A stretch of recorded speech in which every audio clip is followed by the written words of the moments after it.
Hello there, everyone, and welcome to GamePoints episode 209. Your weekly little get together. We talk about recent gaming news. I'm, as always, your host, Stephen Brown, and joining me today is. I'm David. Tonight, David. Reggie is back. The Last of Us is coming to TV. Call of Duty Warzone is. Well, it is. And Ghost of Tsushima has a release date, plus more. Before we get into any of that, I want everyone here to know that this is an audience interactive podcast. So if you're watching here live every Tuesday at 8 p.m. Pacific Standard Time at Twitch TV/GamePoints, or later over at YouTube.com/GamePointsPC. Feel free to join in the conversation. Much like Dr. Hugo is in chat. Good to see you there. I started to read your name as I was reading the intro, and it kind of threw me off there for a second. We love conversation. Yeah. You're so enthused by it there, David. I can tell. Delicious conversation. So, before we get into any of that we brought up, however, let's go ahead and start off with essentially a rumor that is all but confirmed by every single verifiable source on Twitter at this point. E3 is likely to be canceled due to coronavirus. Now, I would put a link up or any number of things in the post down below, but honestly, every single viable rumor outlet that you can think of online is more or less confirming this. Only the ESA itself has yet to speak about it. I feel like the only people that don't know that it's canceled is the ESA. And the rumor is that tomorrow morning you will get the official announcement. I was actually kind of pissed off that they wouldn't do it like an hour before we went live here, so I can officially say, hey, this is happening, but we don't know 100% for certain yet, but it seems to be all but a done deal at this point. What's funny is if they do announce it tomorrow morning, by the time the next show happens, it'll be so not news that we won't even bring it up. Yeah, exactly, which is what I'm kind of hammering right now.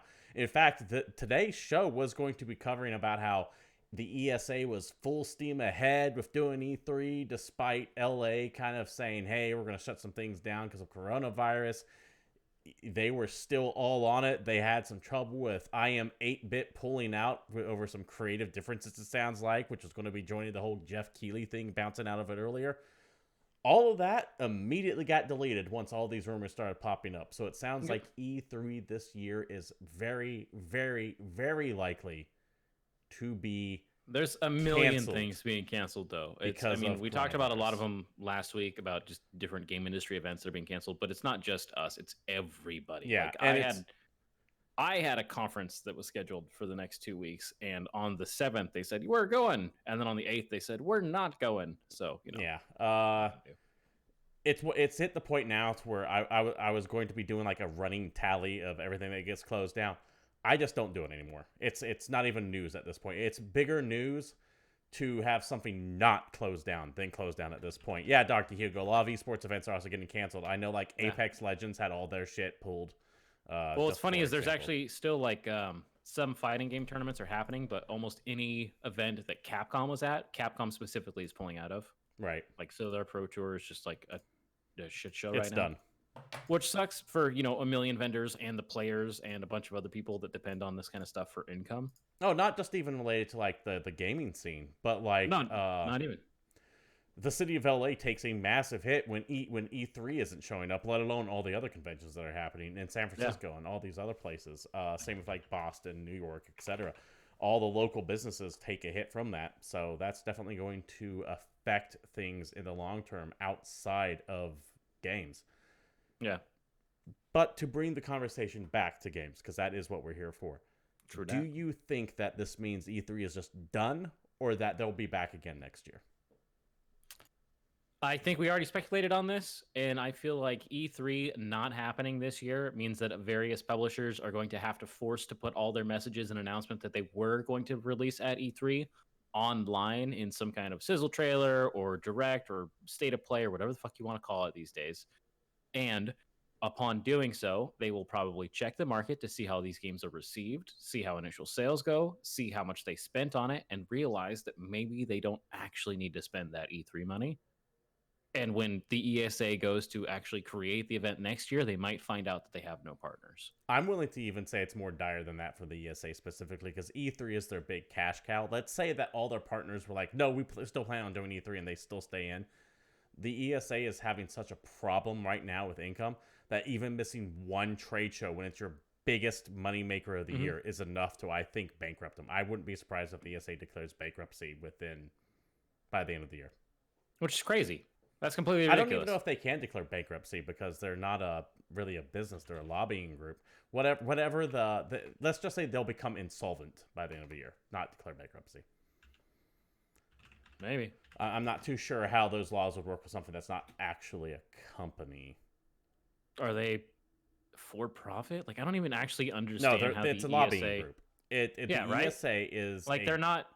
Like, they have people that work there, quote unquote, but they're not. They're not a business. I don't know enough about it to make even an educated guess, unfortunately, so I couldn't tell you for certain. If one of you guys happen to know what the answer would be out there, please let us know either in chat here at twitch.tv/GamePoints or down in the comments below later over on YouTube. So yeah, it looks like the future of E3 is extremely, extremely dire, if you would ask me, because they really needed this show specifically because this was going to be the show with the next gen shit. Yeah. This is the time where we see all the cool stuff. Like, even with Sony not showing up at E3, you can bet your bottom dollar they would have timed their announcement around E3, which in turn would have fed into E3 hype, even if it wasn't related to E3 directly. Can we talk about, for a brief second, how Sony is winning E3 again? The only winning move, David, is not to play the game. Yeah, dude. We already knew we weren't going, so suck it, everybody else that was planning on spending money. Yeah, so yeah, that's definitely something. Cancellation aside, let's say the coronavirus didn't happen.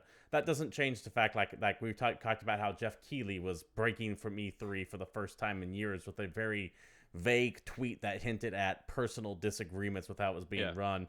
I Am 8-Bit, which was like heavily involved in E3, also I think they're like their head creative director. They're also pulling out, so the show was already kind of fucked to begin with. This just makes it double fucked. Double fucked. Double fucked. So, anyways, like I was saying, let us know what you think about the future of E3 down in the comments below, and we will revisit this conversation, I'm sure, later in the year. David, let's go ahead and get into the first story of the week, and this is by far the most ridiculous, absurd news story of this entire year to me. There's a reason for it, and I'll get into that after I say the story. I think I know why this is happening, though, and I think it might be a good move. From the press release, GameStop appoints Reginald Fils-Aimé, Fils-Aime, and James Symancyk to board of directors and enhances corporate governance to drive ongoing business transformation. That's right, Reggie is back and is joining GameStop. Of all the places that Reggie could have ended up, is there any part of you that would have put any stock into him coming on board with GameStop? I did not see this coming. This is like, it's just so ridiculously shocking to me. So, one thing out the gate that I did notice, GameStop is so out of touch now, they actually call him Reginald. Yeah, that's kind of hilarious. They didn't just say Reggie. Reginald. From the statement itself, GameStop Corporation today announced it appointed 3 new independent members to its board of directors. Joining the company's board are Reginald, Reggie Fils-Aime, William Bill Simon, and James J.K. Symancyk. Mr. Simon it would suck to be the guy that doesn't have a nickname on that list. Mr. Simon and Mr. Symac's appointments are effective immediately. Mr. Fils-Aime appointment will be effective April 20th, 2020. GameStop's board also announces a number of corporate governance enhancements, implementing new guidelines for board tenure and committee refreshment, also effective immediately. David? Yes. You said you didn't see this coming. What is your first gut reaction to hearing that Reggie is joining GameStop and why he would probably do it? Because I have a theory. This is weird. Why would he join a company that, for all intents and purposes, looked like it was about to go under? Okay. Yeah, no, I understand. That's my initial gut reaction, because we've been talking about the slow demise of GameStop for like 2 fucking years. I don't even think it's slow anymore at this point. I will notice rapidly falling apart. That yes, we talk about that all the time, but somehow they're still fucking there, right? Yeah. Like a year ago, we said they're not going to last 6 months. 2 years ago, we said, oh, they're not going to last a year. And we keep being wrong, so maybe they're taking the Vita way out is what they're doing. They have some kind of nonsense where they're doing the thing where they're just slashing every single program as humanly possible to make the company as cheap as fucking possible, to try and look profitable. We got some news on that in the next story as well. But Before we move on to that one, I want to give you my idea as to why Reggie Fils-Aime joining GameStop is actually a good move for him specifically. All right, let's hear it. Let's talk about Reggie. So, what are the two possible outcomes if Reggie joins GameStop? GameStop comes back or GameStop dies. Okay, which one actually hurts Reggie? Neither. Exactly. And he gets paid for it. Either GameStop dies off and he goes back to not being actively employed but still being beloved. Not only that, but the internet loves him so much they'll go, well, GameStop was fucked anyways. He tried his best. Yeah, he would get a pass. They turn around and it doesn't matter who the other two guys are. People will be like, "Oh my God, Reggie saved GameStop." Yeah, that would be the headline of every single game publication that you can find. And keep in mind, he's Reggie just being assigned to the board of directors. He's not like the CEO or anything like that. Yeah, exactly. So... He effectively on his own will not make any substantial change. Boards vote on shit. Yes. So yes, he can make a case. He can have ideas, but they have to vote, and then the CEO has to implement. And there's a whole lot of shit dealing. I think it would be immensely stupid not to listen to what Reggie has to say. If he says we should do this, you better fucking do it, because that man led Nintendo through the dark years.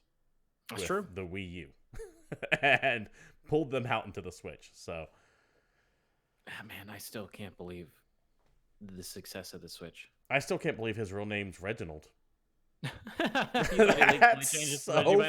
That sounds so fucking weird to me. Also, something I didn't know. That dude is like 50, 58 or 57 or something like that. Oh, dude, then he doesn't even give a shit. He gets to retire soon. That dude is pushing 60, and he still looks like he could kick both our asses combined. Maybe. No, I'm willing to bet Reggie's also like 6'8" or some stupid fucking age. Shit, does that boy have reach on me? Yeah, he's hold on, shit, I gotta look this up now. Hold on. How tall is Reggie? We're gonna Google this dude, shit. How tall is Reggie? Somebody else tell us. How tall is Reggie? Wrong Reggie. Reggie. How tall is Reggie.com? Reggie Fils-Aime. Here we go. Dude, why don't they have physical stature on his... He's 6'1". Oh, dude, yeah, I could take him. It'd be fine. Yeah, except for the fact that he's got like 100 pounds on you too, and I don't think it's fat. Well, there's also the fact that I could never, as a gamer, strike Reggie in any way. It'd be like I would just immediately concede. Like, I'm sorry that I wronged you. Go into the deep comic cut here. It's like when the Captain America starts beating the shit out of the Punisher, and the Punisher just refuses to hit him because he's like, I can't. It's Captain America. I can't hit Captain America. It's just messed up, man. Oh. God damn, we went off on a weird tangent there. So let's go ahead and pull it back. Dealing with the whole GameStop cutting costs everywhere, this one comes via GameIndustry.biz. Game Informer's non-editorial staff hit by layoffs. That's right, Game Informer getting racked again by layoffs. It just sucks. From the article, Game Informer has had another round of layoffs, this time from the non-editorial staff. The news was confirmed by Game Informer editor-in-chief Andy McNamara in a post announcing the retirement of publisher Kathleen Preston, who had served in that role for 20 years. Kathleen's retirement comes as we restructure the business unit here at Game Informer, McNamara said. Unfortunately, that means we're also saying goodbye to 6 other great people who are part of what makes this place so special and were integral to Game Informer's success story. For those of you who don't know, Game Informer is the magazine that is essentially wholly owned by GameStop. Mm-hmm. And they have already seen a big cut to their editorial board. Now this seems to be behind the scenes as well. Although I have to say, I love the fact that you pulled this story from GameIndustry.biz and not from Game Informer. They're going under, and you can't give them the time of day. That's fair. I do try to go to primary source when I can for it. I was running out of time. This is the link that I had. I'm not mad at you. It's funny. There is a bit of irony there. I get it. I understand. But I try to use primary sources, but I try not to use primary sources that are covering information about themselves. Because they're lying about this thing? That's weird, because if Sony has a press release, we definitely talk about what Sony says. Press releases are a little bit different, because press release is meant to be distributed out there. This was like a random blog. Just something about it seemed odd. I couldn't tell you why. Okay. Even though we're reporting from a story that took all that information verbatim. But that's fine, dude. This is cool. Let's talk about other shit. Like, this is sad. The game's something sad. Maybe Reggie fixes it. Maybe Game Informer comes back to life. Maybe Reggie becomes editor-in-chief of Game Informer.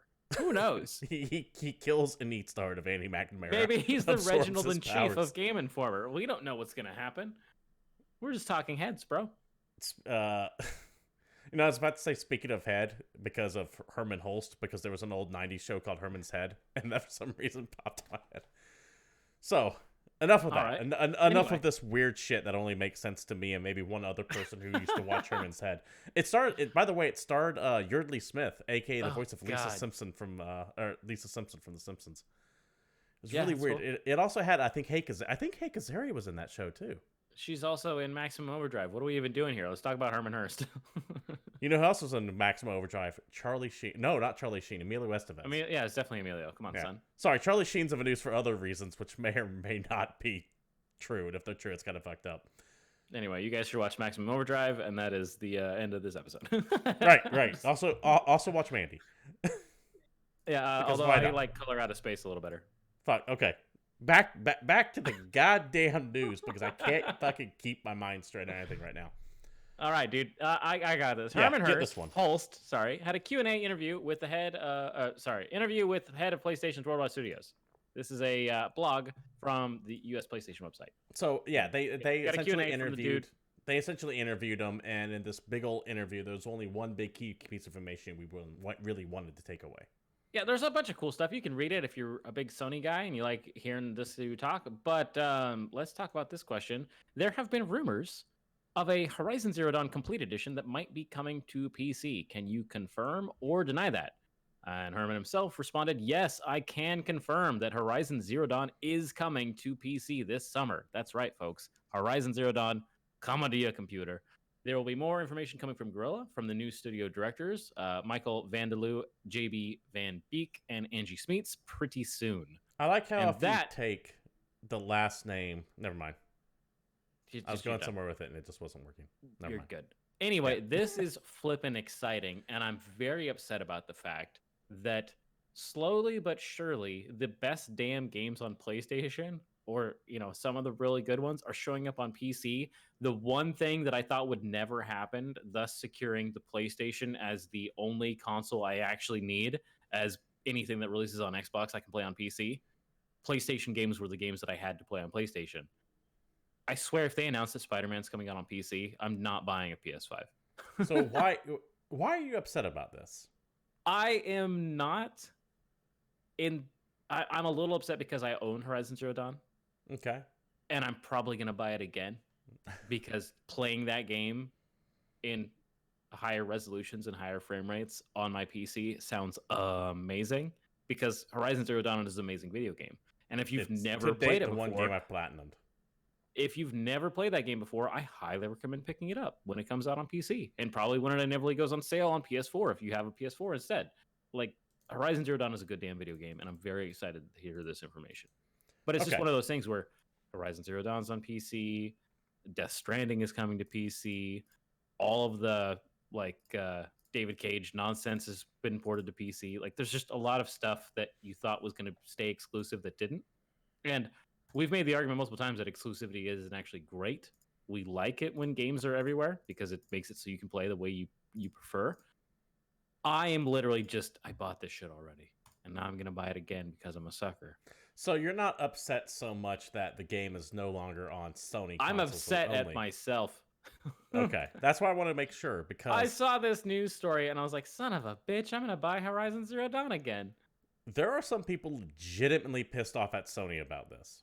Hilarious. Yeah, I'm not actually mad at them. Okay, that's why I wanted to ask, because it's a small number of people, but they're doing the whole we've been betrayed, blah blah blah. It's like, motherfucker. And to be fair, you absolutely have not been betrayed, because that game came out 2 years ago. Oh, it came out longer than that, I think, didn't it? Is it 3 years? Maybe it's 3 years. It's not more than 3, though. Man, something tells me Horizon's 4 years old at this point. It's exactly as old as Breath of the Wild. Oh, yeah, because of that shit. Yeah. I remember that. So yeah, coming to PC, I'm totally fine with that. It's still not day and date like Microsoft is doing with their Switch, so I'm probably still going to buy a new next-gen console. But it is somewhat important that I have access to the stuff as it comes out, as opposed to you, which get to play it whenever you want. Yeah. So yeah, Horizon Zero Dawn, long rumored to be coming to PC. Sounds like it has been officially confirmed now by Herman Holst himself. Looking forward to it. I wouldn't be surprised if we saw that. It says this summer. I wouldn't be surprised if we saw that within 2 months. Dude, that'd be super exciting. Death Stranding comes out in June on the 20th. So is it going to beat that, or will it release after? What do you think? Before. You think Horizon is going to be before? I do. All right. Because remember, Death Stranding is not a Sony exclusive to begin with. Okay. Death Stranding out the gate already said, hey, we're coming to PC. This is something different. Death Stranding isn't owned by... I don't think Death Stranding is owned by Sony. So you think that the game that's not exclusive is going to be released after the exclusive game? I'm confused. I'm saying it because I don't think that Sony has a word when that game comes out to PC at all. Gotcha. They're not involved in the PC launch at all. Gotcha. Whereas this, they're probably trying to work on. Anyway, there's one thing to take away from this entire story. It's that, please, if you never played Horizon Zero Dawn, and you don't absolutely despise open world styled video games, play it. It's great. It is the best of its genre, in my opinion, so far. Yeah, it's fan-flippin-tastic. I think we both picked it as our game of the year over Breath of the Wild. Yeah, and I think we both still maintain to this date Breath of the Wild is a 7 out of 10 game. I mean, Breath of the Wild is a good video game. I'm just still mad at it for single-handedly shafting Horizon Zero Dawn out of any awards, period, for that entire year. I still can't tolerate weapon degradation. Also, that is a trash mechanic, and if you put that in your video game, you're a trash developer. Nintendo, that's right. Nintendo, you're a trash developer. Man, that's really hurtful, and I actually take that back. Please don't tear me up on Twitter, but I don't like weapon degradation. Of trash. Okay. Wait. Move on to this next story here. Trash? Come on, son.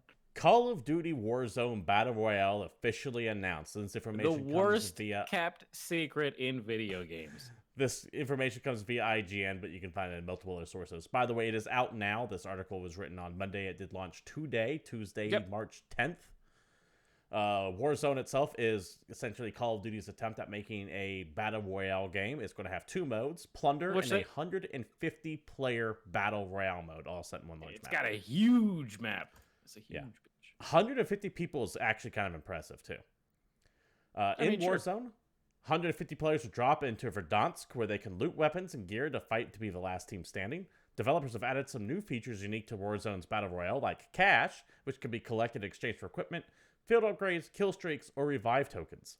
There's also an element called contracts, which are optional mini-mission and squads that can take to earn rare loot, cash, XP, and weapon XP. I have played around a little bit of this. I played 2 matches of it, about 45 minutes total. It's fine. I did keep trying to play it like Apex Legends. It actually feels really slow to me since I've played so much Apex Legends. I kept trying to run up buildings and stuff. That doesn't work here. That's fair. So I'll let you know how it goes because I'm going to play it. I just, go home late. I want to get some more time into it, but as of right now, I don't see anything special about it. If nothing else, I have to try this game because of the ridiculous-ass gulag mechanic. Gulag mechanic? Yeah, dude. If you die early enough in the round in this game, your character comes back to life in a gulag where you watch other players fight to the death in melee-only fisticuffs until it is your turn to fight to the death. And the winner of the gulag fights comes back to life for a second chance at redemption. I did not see that in the 2 rounds I played. How long you probably lasted just long enough that you missed it because I guess it's a window and it's only for like the first third of the match or some shit. That's amazing. Yeah, dude, how great is that? That's hilarious. A couple things I say which are kind of cool. 1, you do start off with a pistol, at least at the beginning. So you're not just completely and totally fucked. Oh, dude, this game's broken. 2, the contracts are kind of interesting. Because what they'll do is they'll say, kill this player. And they'll light them up on your map. Ooh. So it kind of gives you incentive to go hunting, but you have a timer on it too. So you might do stupid shit. It's something that I could see most people avoiding and not dealing with. I want to see how how the meta involves around there. And there's also like loadout drops and stuff too. There are things that this game does that I have not seen in a battle royale game before, and I'll give it that much, which is why I'm a little down on it right now, but I've only played 2 games of it, and they did not last all that long. I got like middling range. It'll be different if you drop with a whole squad. I think squads in this game are 3 people. I believe so. It just feels slow to me, but that's the Apex talking. Apex is made by Respawn, and they don't make anything that's not breakneck speed to begin with. Yeah, dude. I think Respawn is the actual competitor to Activision's Call of Duty. Yeah, and I believe so too. Not Battlefield anymore. The second mode in Call of Duty Warzone is called Plunder, a new large-scale mode where teams race to collect as much cash as possible. I don't like that the press release keeps capitalizing cash. Yeah, it's weird. We have to capitalize the names of mechanics so that you know it's a mechanic. Yeah. They can do this by raiding supply boxes, eliminating opponents, or completing contracts, or controlling cash deposit locations. From what I understand, also, Respawn is infinite in that mode. So I don't see any difference between that and their big battle mode, which I can't remember right now in Call of Duty to begin with. One thing important to note, Call of Duty Warzone is free. It is free to play. You do not need to own a full copy of the game itself to actually play it. Correct. But you do need to install all 120 fucking gigs of Modern Warfare in order to play it. Please keep in mind that this is a huge video game, and you need to install the whole damn thing just to play the Battle Royale version. Right. Because obviously it has to load animations and assets and sound and all that other fun stuff. Call of Duty is just a really big damn video game. Yeah. And it also looks really damn good. It does look good. It's computer, by far, it might be a little rough. It is by far the best looking battle royale game that I've seen. Not if it doesn't run as well as Apex, but it looks better in my opinion because Apex has that very stylized look. Mm-hmm. This looks, well, I mean, it looks like Call of Duty with 150 people. So take for that what you will. Sounds fun. Can't wait. Yeah, I am not done with it yet. I do want to get a few more rounds in, but my initial impression of it is just kind of, it's all right. It's better than whatever the hell Battlefield 5 tried doing, I'll say that much. Then why don't you go ahead and take over the next story here while I get something to drink. Oh man, let's go back to the PlayStation blog and talk about the delightfulness that is the fact that Ghost of Tsushima, which is a name I said incorrectly, is out on June 26th, and we have the collectors and digital deluxe editions detailed. PS4, June 26th, Ghost of Tsushima, the game about a Ronin dude that kills samurai dudes, and well done. Yeah, it looks really fucking fun. Actually, the gameplay looks pretty damn good. Done by Sucker Punch, the guys who brought to us Infamous, so I'm already kind of on board sight unseen. And the game looks amazing. I'm actually pretty positive that all the gameplay we saw wasn't playing on a PS4. Like, I really just doubt it, but who knows? Like, they've done some cool shit with this. We're near the end of the console lifespan. Maybe they have a good idea of how to make that shit work, because think of like the last couple PS2 games and how good they looked. You never know. Yeah. If you want to go fully digital, you can pre-order it on the PlayStation Store right now. There's a digital deluxe edition, which has a digital copy of the game, along with a skin and an extra in-game horse and saddle and armor set and blah, blah, blah. And then, of course, so that's the digital deluxe, which is $69 as opposed to whatever games normally cost. And then there's 2 physical editions. There's the special edition, which is a steelbook case, a voucher for some shit, a charm, basically a bunch of digital stuff, like an art book, but it's all digital, and then a steelbook, which is cool. People like steelbooks. And then there's the collector's edition, which is the fuck off, spend your damn money, $170. Comes with a mask, comes with a steelbook still, comes with a war banner, comes with a little map, comes with a physical art book, and then a bunch of digital DLC shit. Nah, not worth it. That's the cost of 3 games. Yeah, that's completely ridiculous. You ridiculous. can buy 3 individual games. You could buy Ghost of Tsushima, Doom, and The Last of Us, Doom Eternal, and The Last of Us Part 2 for the cost of that one fucking collector's edition. Yeah, also, here's the part that really sells me on it, and it's something that's been the case for almost every other... Collector's editions were all the rage, right? Several years ago. I don't know if they are 10 now. years ago, they were cool. And then the joke I always make is Assassin's Creed. The very first Assassin's Creed had a collector's edition that came in a steel box and came with a statue of the main character. Except for the steel box was a tin, slightly wider than a steelbook is normally, and the figure was about 4 inches tall. It was a joke. And ever since then, I've taken all collector's editions with a grain of salt. There's also the infamous like special edition Halo that came with a helmet that you couldn't actually wear. There's just a million games that have collector's editions of things that look cool and suck. And the very first line of the description for this one is our collector's edition has a replica mask. It's a recreation of the one you wear in game, and it's heavy, made from polyresin. It's not meant to be worn, but includes an individually numbered display space, so blah, blah, blah, blah, Which blah. means it's going to be about, like... Which basically means it's too small for a human face. I suddenly realized I was going to hold my hand up, but that's not going to translate well online. Yeah, I'm just going to stick with it's probably too small for your face. I guarantee if it's big enough to wear, then cool, that's exciting. But I don't think that a fucking piece of polyresin is worth $170. Collector's editions definitely had a bunch of bad ones. Let's not forget the Fallout 76 bullshit. Oh yeah, dude, that's always hilarious. And one of my favorite ones, not gaming related, was the Avengers Infinity War collector set where you're supposed to get the Infinity Gems, and they looked all cool on the picture, but when you get them, they looked a little better than the plastic Easter eggs you get. Yeah. And then there's always the hilarity that was a million different versions of Watch Dogs. So take what you will. If you want to spend the extra money, you can.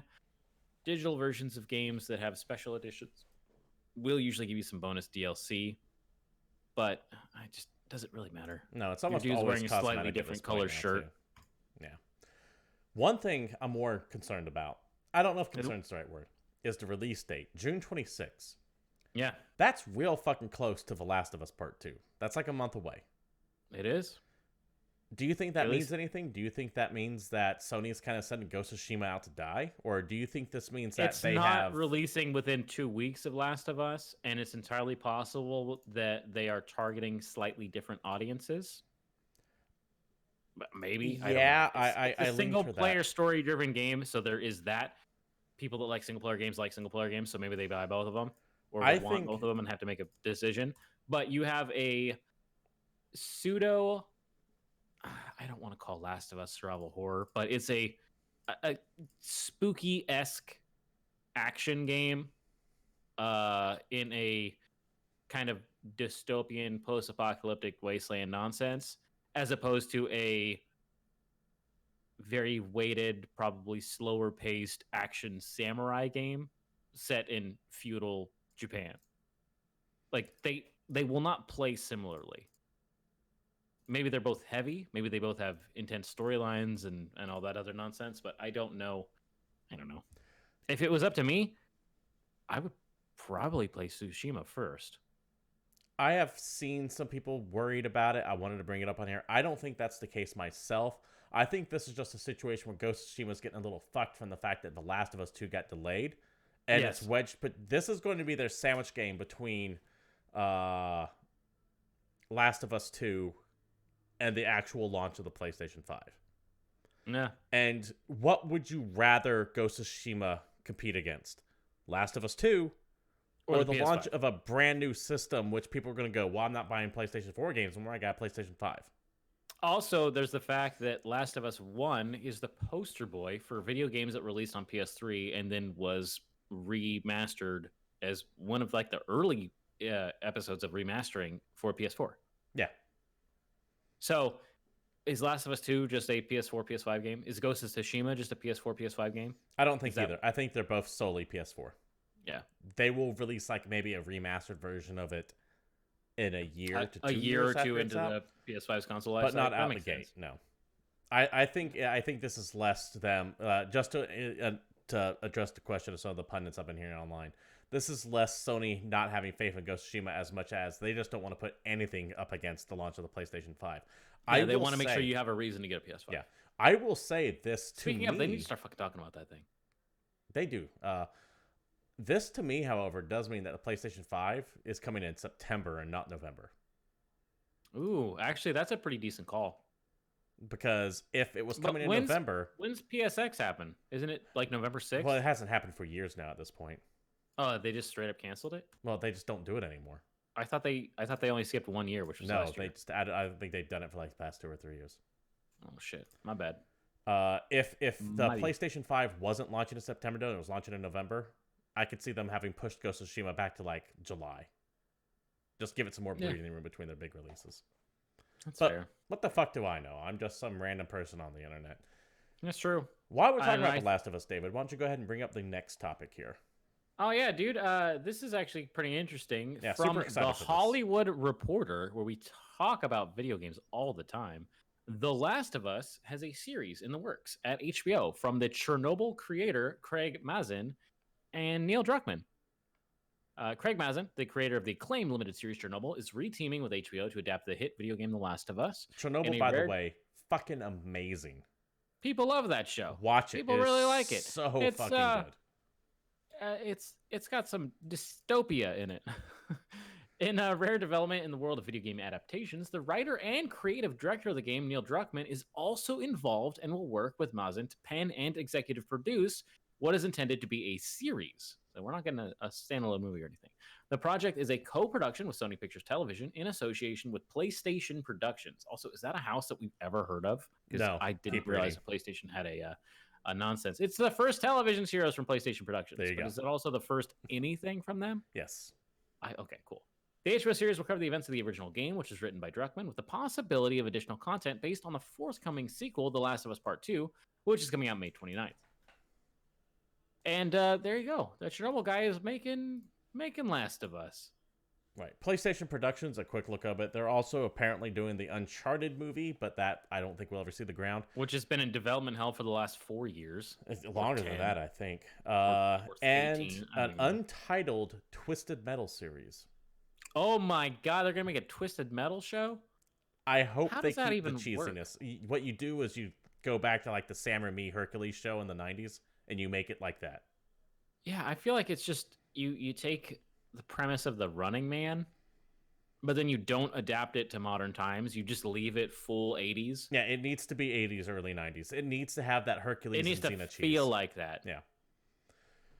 David, a couple things I want to bring up about this topic. Don't follow Sweet Tooth, guys. Make sure he's mysterious. Make sure he just shows up. Make sure he's spooky. Do not make him the fucking title character. No, please don't. One, Yes. glad this is a TV series, not a fucking movie. Yeah, definitely better. This I is something think that needs 10 episodes to fully tell. Yeah, if you're exploring content matter that's from and at this point, video game or a book, honestly, shows work better. Yes. Because you can cover more ground, you can get more detailed. The whole like book to movie adaptation and video game to movie adaptation is almost always bad. Unless you know for a fact that one, it's a story people are going to love, and two, you're automatically just going into it with the mindset of doing it like a trilogy. Like think Lord of the Rings, for example. Yes. But even then, that only works so much because the Lord of the Rings worked, but the Hobbit sure as fuck didn't. Yeah, you're right. Yeah, absolutely right. The second point I want to bring up, I'm actually pretty fucking upset it's following the events of the game. Oh, really? You want it to be around different characters? Yes. You want just more fucking Walking Dead? No, I don't want Walking Dead. What I wanted, I actually pitched this online randomly. What I wanted it to be 5 seasons long.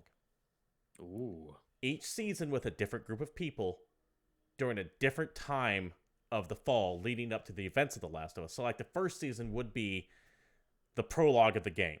Modern day, shit's falling apart. Here's season 1 of that. Season 2 would be 5 years later with a different group of people. And during these 5-year jumps, all the way up to 20 years later, which would be when The Last of Us actually happens, you would see society in varying states of decay. That's actually pretty fun. That's a good way to do post-apocalypse. Because remember, this isn't Walking Dead. Society still actually exists in The Last of Us. Mm-hmm. There are still, like, big cities still exist. Now, they're under heavy military control. But I would have wanted to see that fall as things turn from, okay, here's pure chaos in season 1, to, okay, we're going to try to keep a similar balance of government and self-rule under control, to, no, fuck it, we're just going to be a complete military dictatorship at this point. Fun. And I would have loved to have seen that with differing groups every year. Kind of do like an American Horror Story thing with it, where they, not necessarily with the same cast, but every season is kind of like its own self-contained thing with some crossover. That's pretty interesting. I would have loved to have seen that with it. I don't know if Druckmann wanted to do that. He just wanted to transcribe his work into a TV series. I think Neil Druckmann, with all due respect to him, I think Neil Druckmann really, really wants to work in Hollywood, kind of like how Hideo Kojima does. Yeah, that's fair. Except for Druckmann's getting a shot. Very true. Man, I just like incidentally burned Kojima, and I didn't mean that. I'm sorry, bro. Still love you. Those Silent Hill rumors are actually kicking up again around Kojima, and I think they're all full of shit. So don't trust what the internet says when it comes to Kojima and Silent Hill, because it's not true. Man, you could have stopped that sentence early. Don't trust what the internet says. Yeah, fair enough. Unless it's on this show. We're right all the time. Yeah, 100% of the time. I totally don't get my information from the internet. GamePoints stands by what GamePoints stands by. David? I guess. Yes. Next story. 2K Games will make NFL games again, challenging EA Sports in the Madden series via GameSpot. Now, David, if you remember, God, way back when, in like the early 2000s, there wasn't just Madden NFL, but there was Madden NFL and 2KX NFL, 2K2, 2K3, 2K4. Oh yeah, bro. 2K Games. And for a while there, the 2K NFL games were starting to get way better than the Madden games. Yeah, there was like almost a competition because you'd have year on year where you're like, okay, which one's good this year? Oh yeah. And 2K was, and what's funny is I actually liked it when we had two competing sports franchises because it made the yearly iteration, this is that sports video game every year, less boring to me. It's like, oh, we get a new Madden. Oh, we get another new Madden. Oh, we get a new NHL something. Oh, we get another new NHL something. But when you have that competition, I think it makes the games better. Yeah, and what happened is that 2K games were, in my opinion, better. I think they played better. I think they looked better. And they were always like 20 fucking bucks when they launched. Compared to Madden's 50 bucks. At the time, 50 bucks. That's funny. So what happened is that EA eventually gobbled up the NFL exclusivity license, and 2K games could not make NFL-based football games anymore. Well, that is changing somewhat. From the GameStop article. 2K Games has announced a partnership with the NFL to make football video games, giving EA Sports and the Madden series a new challenger. However, don't expect there to be a return of NFL 2K franchise as you might remember it.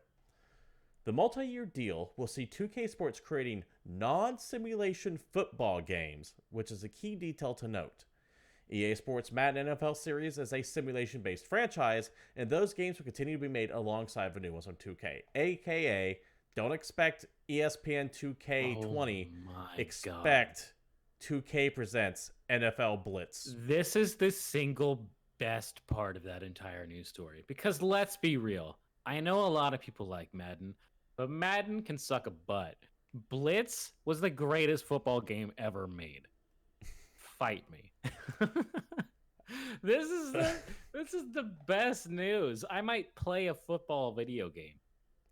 NFL Blitz, for those of you who don't know, is like an arcadey version of football. And ridiculous. It's the XFL before the XFL was even thought of. Whatever. Close enough. I was just a young man not paying attention, playing video games. I don't have to care. Yeah, so don't expect an actual competitor to Madden, a new challenger, as this article says, despite contradicting itself later. But there is room for NFL Blitz. I don't believe I actually heard anything about the Players Association being involved with this, though. Now, remember, the NFL and the NFL Players Association are two different beasts, and you need to get the okay from the Players Association to be able to use actual names. So what this means is they might be able to have like the 49ers and the Packers and the Cowboys, etc., but you would have none of the players from those teams in this game. Everybody's just Joe Football. Yeah. That's fine. Who cares? That's great.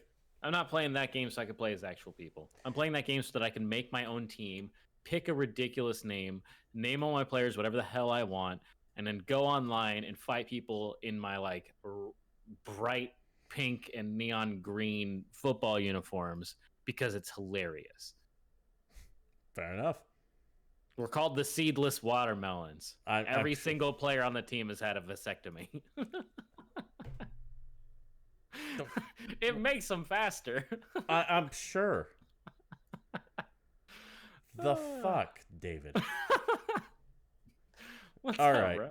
Let's just go ahead and bring it home with this last topic here. I don't need. Go ahead and lead us off. I can't think. Okay, right now. so one thing that we didn't touch on at the start of the show, that we do need to bring up, even though it's coming to a close, is for the uninitiated, it is currently Mario Day. In that it's March 10th. No, fuck that.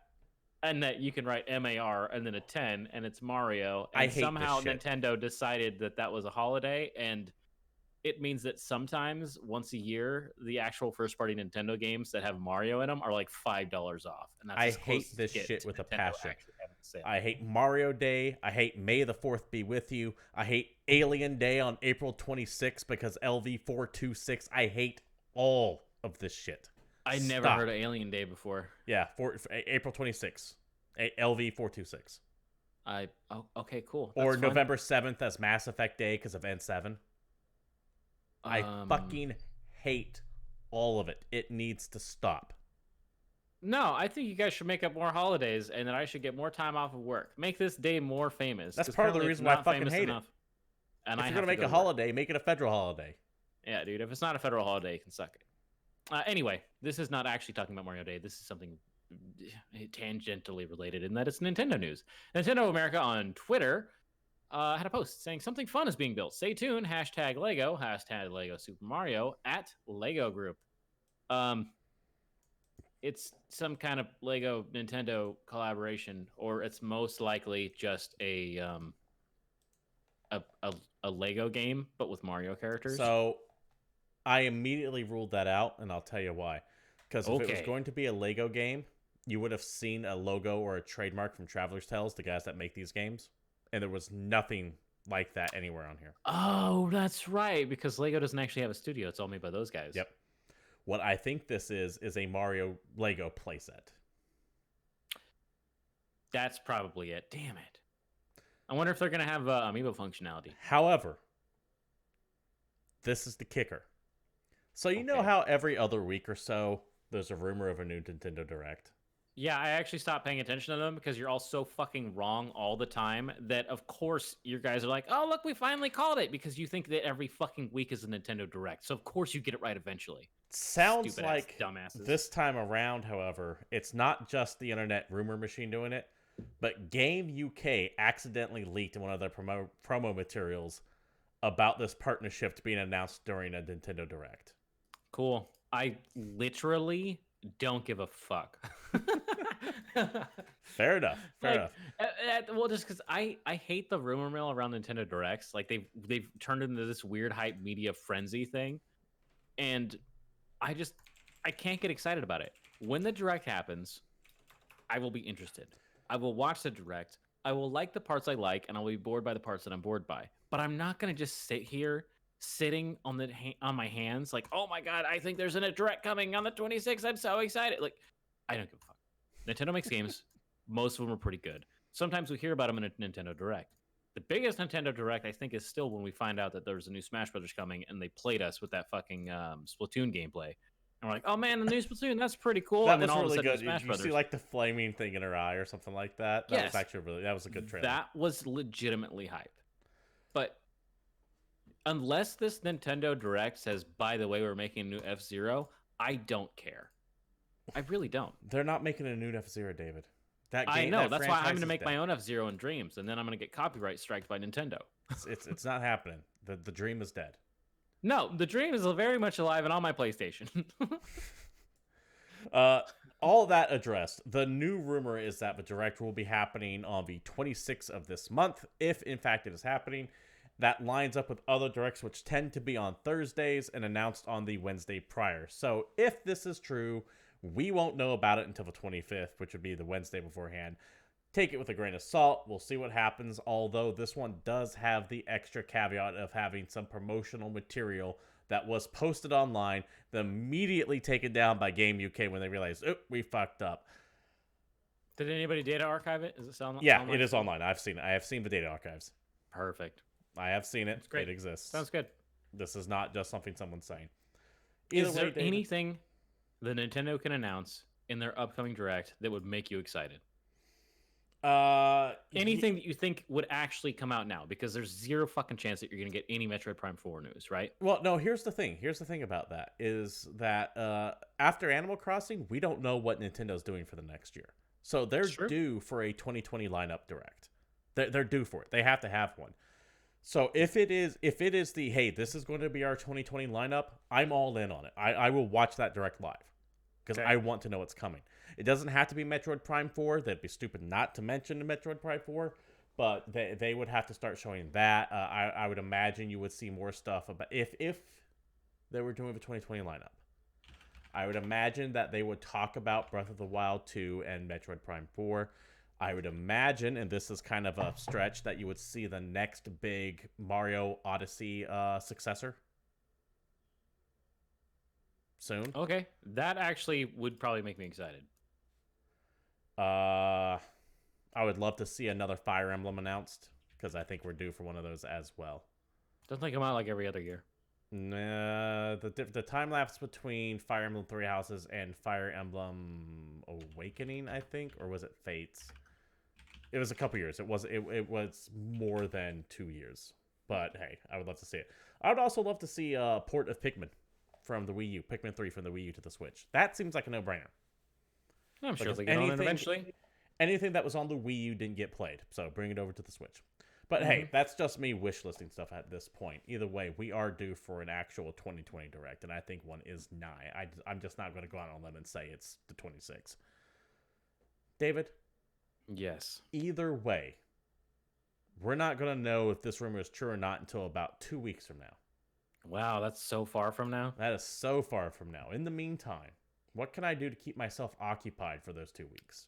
That is a great question, and I bring you what I think is going to be officially the laziest new releases category since I took over new releases. I'm sorry, guys. I was late. I didn't do any research. So here's a bunch of video games that are coming out, and you're going to have to Google them yourself because I'm an asshole. I know a couple of them. I'll fill in the details. First up this week for PS4, Switch, and PC, Land Grisser 1 and 2 is coming out. It's a video game. You can play it. No shit. Land Grisser 1 and 2 is a remake of an old strategy game from way back when. Remember I was talking about Fire Emblem? I was kind of craving one of those. This is going to fill in that gap. It seems to play a lot like Fire Emblem. I'm looking forward to get a hold of this one.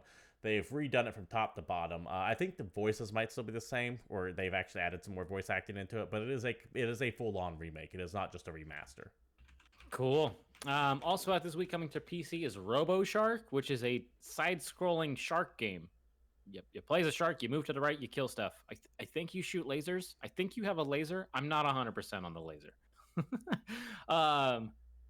Big news, though. Ori and the Will of the Wisps come out for Xbox One and PC. This is the sequel to Ori and the Blind Forest, which is a fucking awesome video game that you, my friend, finally played. Finally played it and finished it yesterday here on Twitch TV. You have a much fresher memory. I loved that game. I played it a few years ago when it came out, and I thought it was fan-flippin-tastic.